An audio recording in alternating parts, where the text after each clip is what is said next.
দিয়েছে পরে এসে আবার দিয়ে গেছে। ঠিক আছে, ভালো হয়েছে।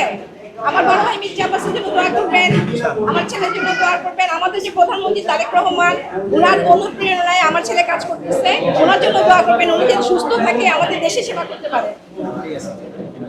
আমাদের এই এলাকার পরিষ্কার পরিচ্ছন্নতার দায়িত্বে আছে বেশ কিছু সিটি কর্পোরেশনের কর্মী। তারা সকাল ভোর থেকে কাজ করে সকাল 10টা-11টা পর্যন্ত। তো ওনাদের খোঁজখবর সবসময় আমরা নেই না। সমাজের আমরা চেষ্টা ত্রুটি থাকে, নেওয়া হয় না। তো আমি ওনাদের সাথে নিয়মিত যোগাযোগ রাখি। আমাদের যে ওয়ার্ডের সিআই সাদ ভাই, আমাদের যে মশকের সুপারভাইজার দীপন ভাই, ওনাদের সাথে আমি নিয়মিত যোগাযোগ রাখি, ওনাদের খোঁজখবর নেই। এবং বিভিন্ন সময় আমাদের গতকাল একটা পরিষ্কার পরিচ্ছন্নতার কাজ ছিল সাধারণপুরের 11 নম্বর ওয়ার্ডের ঝিলপার এলাকায়। সেই 11 নম্বর ওই ঝিলপার এলাকায় এই পরিষ্কার পরিচ্ছন্নতার কাজের মধ্যে আমার সংগঠন বাংলাদেশ জাতীয়তাবাদী ছাত্রদল ঢাকা মহানগর পূর্বের পক্ষ থেকে নেতাকর্মীরা গিয়ে এই পরিচ্ছন্ন কর্মীদের সাথে অংশগ্রহণ করেছে কাজের সাথে।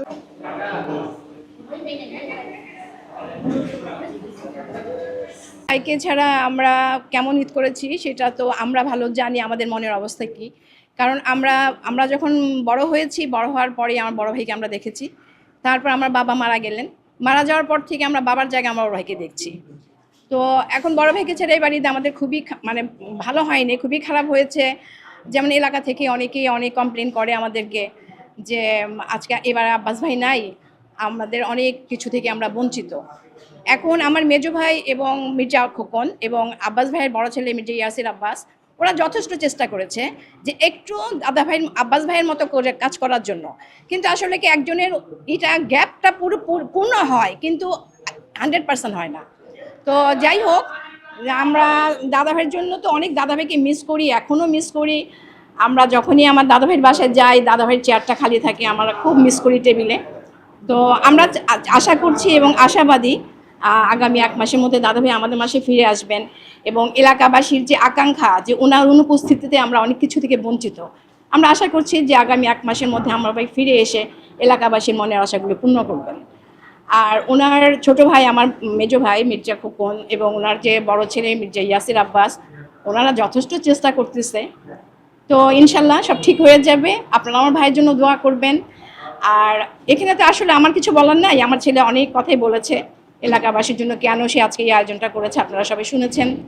তো আমিও চাচ্ছি এলাকার এই যে কর্মীরা আমাদের যে পরিচ্ছন্নতা, আমাদের যে মশা নিধনটা উপহার দেয়, আমরাও চাচ্ছি ওদের সাথে মিলেমিশে থাকতে।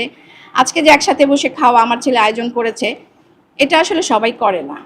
তো যেহেতু আমার ছেলে করেছে, আমিও কথা দিচ্ছি, আমি ওনাদেরকে বলেছি যে আজকে আমার ছেলে আমার বাড়ির গ্যারেজে আপনাদেরকে খাওয়াইছে, নিশ্চয়ই এরপর আপনারা আমার ছেলের জন্য দোয়া করবেন, আমার ছেলে আপনাদেরকে হলরুম ভাড়া করে খাওয়াবে।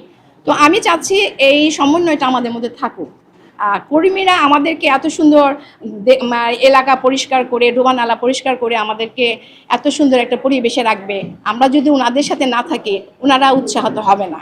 তো আজকের এই আয়োজনটাতে ওনারা অনেক উৎসাহিত। তো আমরাও চিন্তা করতেছি আগামীতে আমরা এদেরকে নিয়ে হলরুমে বসে আমরা একসাথে খাবো।